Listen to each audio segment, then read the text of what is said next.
eu sou o Rodrigo e hoje eu vim desabafar com vocês, né, esse primeiro desabafo do ano e o último livro que eu li em 2018. Vim falar um pouquinho sobre o Sunset Park do Paul Auster.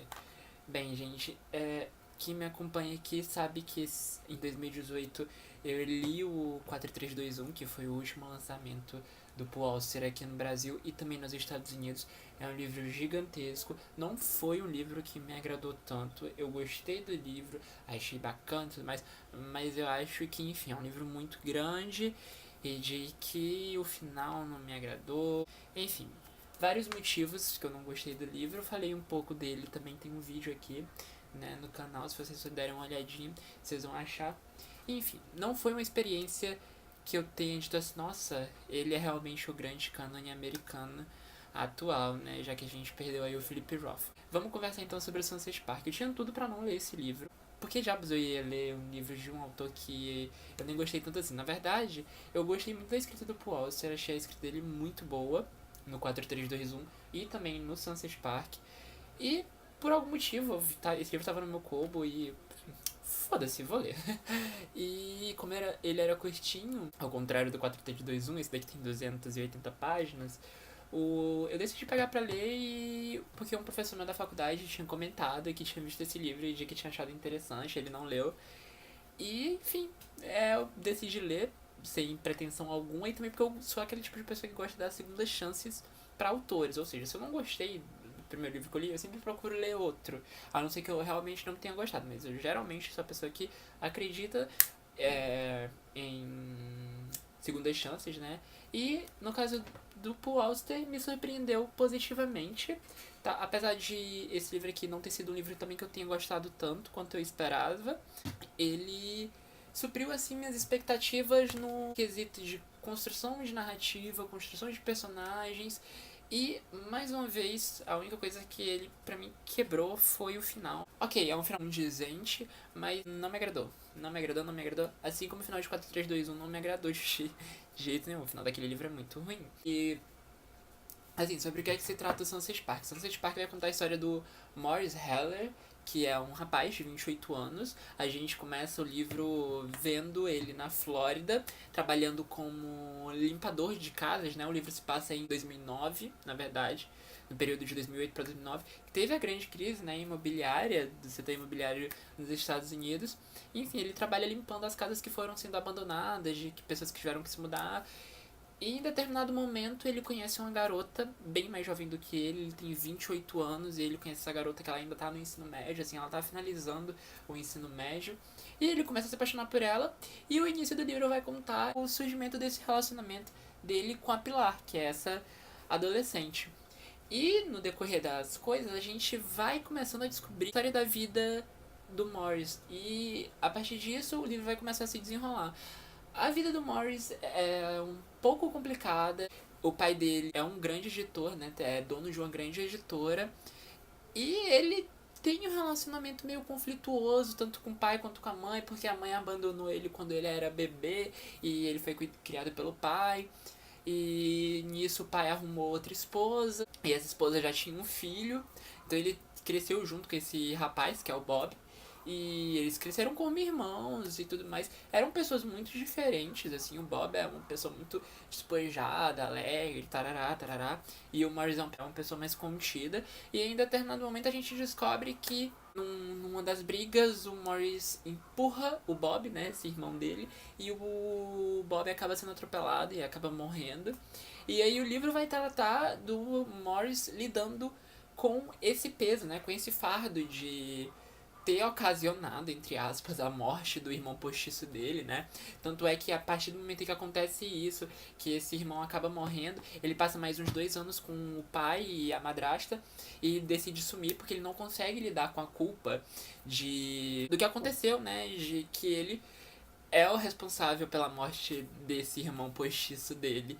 E assim, o livro em si ele vai tratar muito sobre essa questão da culpa, da questão de como a gente foge e assumir a responsabilidade dos nossos atos.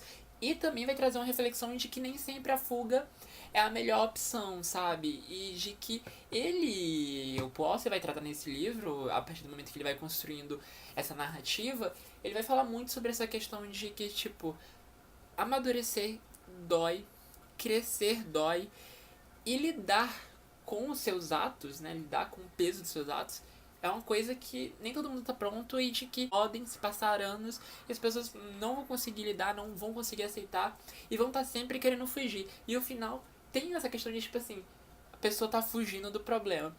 E assim, esse ponto, né, que eu comentei aqui da história do Sunset Park, na verdade é um início do plot, porque o livro vai contar a história também do Morris indo morar, por uma série de fatores, de novo em Nova York, morando num local do Brooklyn super abandonado, numa casa abandonada que um amigo dele da época da faculdade convidou ele e que tá morando com mais duas outras garotas.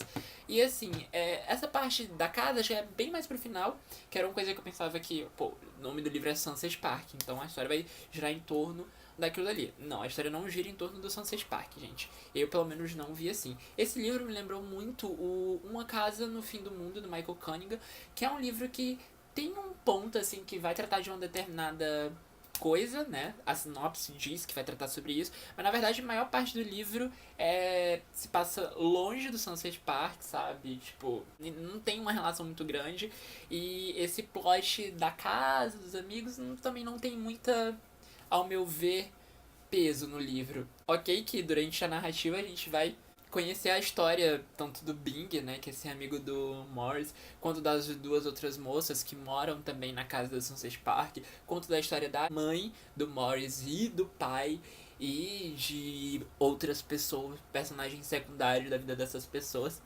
E de que, assim, é bacana, eu achei bacana a forma como o Foster foi colocando isso na história, a forma como os personagens foram sendo construídos e a forma que a mensagem foi passada. Mas eu achei que foi um livro que, tipo assim, ele demora muito pra chegar no que ele realmente quer, sabe? No início ele tem uma relação, assim, que não é bacana. Ao contrário de 4321, que a história fica muito boa no início e depois degringola e fica muito chata. No Sunset Park o início é meio maçante, meio chato, sabe? Assim, de que as coisas que ele fala lá não interferem tanto na história, sabe? Pelo menos eu achei assim. E que isso me incomodou um pouco porque talvez eu ache que o você faz algumas coisas de construção de narrativa que são desnecessárias, que não são tão importantes assim. Ok que a narrativa dele é incrível, gente, é incrível, é muito boa. Mas tem alguns pontos, assim, detalhezinhos que não são tão bacanas e que acabam tornando a leitura maçante. Talvez eu tenha que me acostumar com esse jeito dele escrever. Esse não vai ser o último livro que eu vou ler dele e tal. Foi um livro que, como eu falei, fala muito sobre a dor de você lidar com as suas escolhas, com as suas decisões e de que nem sempre a fuga é a melhor saída. E volta no ponto dessa questão de fugir do seu problema com o final de que a pessoa sempre tá fugindo, a pessoa nunca quer aceitar aquilo, ela quer sempre fingir que aquilo não existe e que é isso. E que nem sempre isso é muito bom, né, gente? Mas a maioria das pessoas são assim. Eu me sinto também sou um pouco assim, de querer fugir dos problemas e sempre tá fugindo, fugindo, fugindo, ao invés de dar de cara com eles. Mas enfim, foi uma leitura gostosinha, foi a última leitura de 2018. Espero terminar o ano de uma maneira boa, né? Lendo um livro que eu não detestei e que eu gostei, assim. Não é um livro difícil de ser lido, tá? Ele é um livro super tranquilo, super fluido. E que é isso, né? Esse ano pretendo ler mais coisa do Pualce. Eu acho que eu vou ler esse ano Noite do Oráculo. O Noite do Oráculo ou a trilogia de Nova York. Eu tenho que ler a trilogia de Nova York, né? Porque, gente, eu já li dois livros dele que não são o livro, que não é o livro mais famoso dele. Não sei porque eu ainda não li a trilogia de Nova York. Enfim, vou ler aí e venho compartilhar aqui com vocês, gente. É isso. Beijo, grande abraço e que 2019 tenha bastante leitura pra gente, tá bom? Beijinho. Tchau, tchau.